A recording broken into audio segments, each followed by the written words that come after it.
takých placov končil tej koronácii, o ktorej vám mówiłem.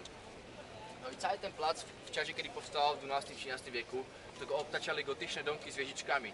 Czyli na każdym rogu tutaj była jakaś wielka gotyczna wieżyczka. Też o tym świecie taki fragment, taki filar gotyczny widać na rogu tego żonego domku. Chodzi o to, że w czasach, kiedy miasto jeszcze nie miało murów obronnych, to te wieżyczki mieli taką funkcję obronną. Czyli chodzi o to, żeby ten plac mógł się stać takim grodem obronnym w czasach, kiedy było miasto oblężane wrogami. Czyli też każdy z tych domków ma własną studnię gotyczną, czyli żeby po prostu tutaj mogli przetrwać ludzie długi czas, jak byliśmy oblężani wrogami. Jedyny domek, który do dziś zachował się, mimo wieży, jest przejrzany dom ratusza, czyli to jest ratusz.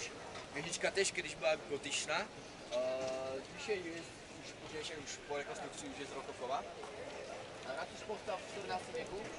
Tego spowodu, że miasto odkupiło dom mieszkański z wieżą od rodziny Jakubowców, od tej najbogatszej rodziny.